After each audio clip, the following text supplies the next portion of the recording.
नमस्कार। कभी ऐसा महसूस हुआ है कि सारे रास्ते बंद हो गए हैं? तब इंसान कहाँ जाता है, क्या करता है? चलिए आज एक ऐसी ही कहानी सुनते हैं जो हमें आस्था की उस गजब की शक्ति के बारे में बताती है। वो शक्ति जो सबसे घने अंधेरे में भी रोशनी की एक किरण बन सकती है। कहानी की शुरुआत ही कितनी गहरी बात से होती है ना। मतलब जरा सोचिए, जब जिंदगी में कुछ भी ठीक ना हो रहा हो, हर तरफ से निराशा घेर ले, तब सिर्फ एक विश्वास, एक आस्था ही तो होती है जो हमें संभाले रखती है। और यही विश्वास हमारी आज की कहानी का आधार है। तो सबसे पहले मिलते हैं हमारी कहानी के मुख्य पात्र से, अर्जुन से। एक ऐसा लड़का जिसकी दुनिया बहुत छोटी और चुनौतियों से भरी हुई थी। एक छोटा सा गांव, और उसी गांव में रहता था अर्जुन।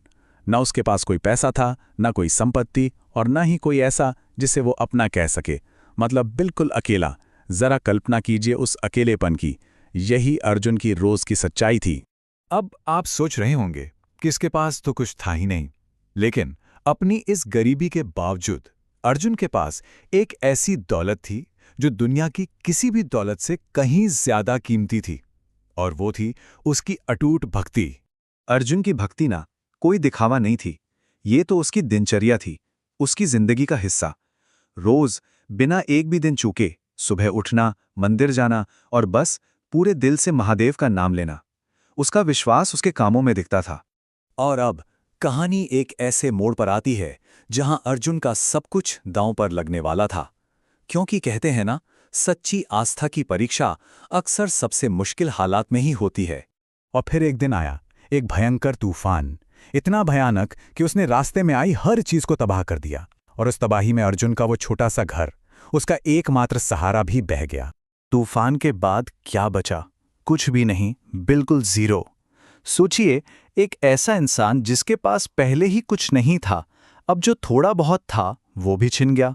ये एक ऐसी चोट थी जो किसी की भी हिम्मत तोड़ सकती थी। और ऐसे मुश्किल वक्त में उसे सहारा नहीं मिला, बल्कि गांव वालों ने उसकी भक्ति का मजाक उड़ाना शुरू कर दिया, उसके विश्वास पर सवाल उठाए। ये तो जैसे जले पर नमक छिड़कने जैसा था। लेकिन पता है अर्जुन ने क्या किया? वो गुस्सा नहीं हुआ, उसने शिकायत नहीं की।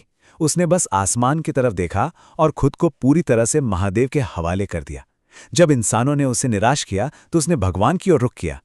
इसे हार मानना नहीं कहते, इसे कहते हैं आत्मसमर्पण, जो अपने आप में एक बहुत बड़ी ताकत है। और जब कोई इतने सच्चे दिल से पुकारता है तो कुछ असाधारण तो होना ही था। यहीं से कहानी निराशा से उम्मीद की तरफ और अंधेरे से रोशनी की तरफ मुड़ती है। जरा सोच कर देखिए, सब कुछ खो देने के बाद जब वो अकेला और बेसहारा था, उसी रात उसके सपने में स्वयं भगवान शिव आए।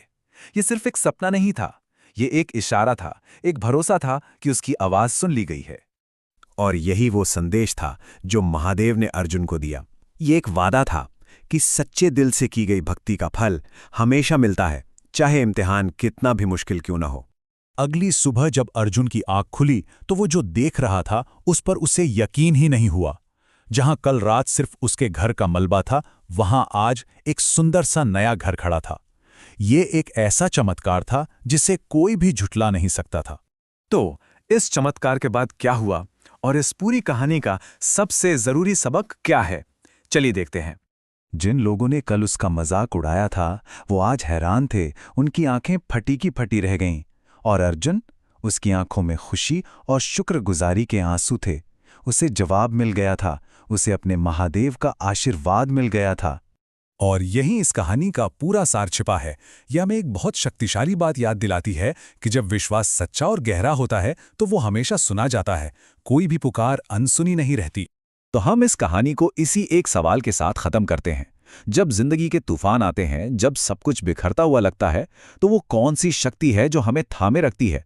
अर्जुन के लिए ये उसकी भक्ति थी, और हमारे लिए ये सोचने वाली बात है ना।